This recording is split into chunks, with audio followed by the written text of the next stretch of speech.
సంబంధించినటువంటి వైద్య పరీక్షలు నిర్వహించి ఉచితంగా మనకి ఆ రిపోర్ట్ ఇస్తున్నారు. అవి చాలా అమూల్యమైనటువంటి రిపోర్ట్స్. అదే టెస్ట్ మనం బయటికి వెళ్ళి తీసుకొని ఆ రిపోర్ట్స్ తీసుకోవాలంటే ప్రమాణాన్ని 10 నుంచి 15,000 రూపాయల వరకు ఖర్చు అవుతూ ఉంది.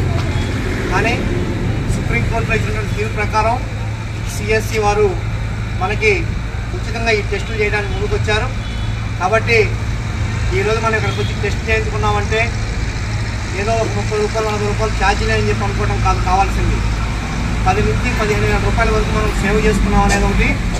అలాగనే ఆ టెస్ట్లు వచ్చాక ఆ రిపోర్ట్ని సత్తుపల్లి గవర్నమెంట్ ఆసుపత్రిలో ఉన్న డాక్టర్ గారు, పెద్ద డాక్టర్ గారు వెంకటేశ్వర గారికి, అలాగనే మన డాక్టర్ గారు కిరణ్ గారికి, రామకృష్ణారెడ్డి గారికి వీళ్ళకి చూపించుకొని ఆ టెస్టులో ఏమున్నదని తెలుసుకొని ముందస్తుగా ఏమైనా లోపాలు ఉంటే దానికి సంబంధించిన వైద్యాన్ని మనం ప్రభుత్వం ద్వారా వెంటనే తీసుకోవాలనే ఆలోచనతోనే సుప్రీంకోర్టులో తీర్పు తీసుకొచ్చి మన సిఐటియు బిల్డింగ్ వర్కర్స్ యూనియన్ వాళ్ళు పట్లాడి ఢిల్లీలో చట్టం పట్టుకొచ్చి మనం ఉపయోగించుకోవడం అంటే ఈ క్యాంపు కాడికి వచ్చి ఏదో రక్తం ఇచ్చి పాస్ ఇచ్చి ఇంటికి వెళ్ళిపోవడం, వాళ్ళు కాగితాలు పంపించిన తర్వాత వాటిని పూజా మందిరంలో దేవుడి పుట్టిన పెట్టి పూజ చేయడం కాదు మనం చేయాల్సిన పని.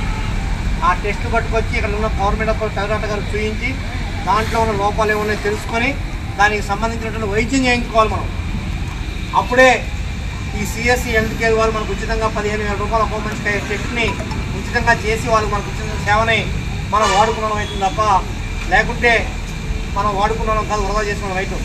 అందుకని వాళ్ళు మంచి ఆలోచనతో ముందుకొచ్చి మనం సేవ చేస్తున్నప్పుడు ఆ సేవను మనం అర్థం చేసుకొని దాన్ని ఉపయోగించుకుంటే చాలా ఉపయోగం. ఈరోజు ఉదయం నేను కూడా వెలుసూరు కేంద్రంలో పాల్గొని నేను కూడా తనిఖీ చేయించుకున్నాను. జిల్లా ఉపాధ్యక్షుడు నేను కూడా చేయించుకున్నాను. అక్కడ అన్ని గ్రామాల్లో కూడా కందుకూరు అవన్నీ కూడా చేయించారు.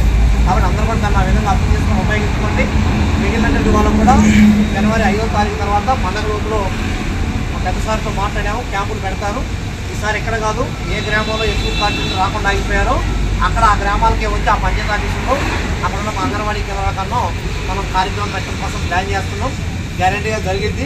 ప్రతి ఒక్క కార్డుదారుడికి చెకప్ చేపియాల్సిందే, వాడి ఒంట్లో ఏ రోగం తెలుసుకోవాల్సిందే, దానికి వైద్యం చేపియాల్సిందనే పట్టుబట్టింది అన్యన్నా. కాబట్టి గ్యారెంటీగా దాన్ని మనం గుర్తిరిగి పనిచేయాలి. ఇక్కడికి వచ్చిన ఉద్యోగస్తులందరూ కూడా మన పిల్లలే, ఎక్కడి నుంచో కొత్తగా వచ్చిన వాళ్ళు కాదు. వీళ్ళందరూ మన ఎస్సీ ఎస్టీ బీసీ కులాలకు చెందినటువంటి పేద కార్మిక వర్గాల పిల్లలే తప్ప వేరే వాళ్ళు కాదు.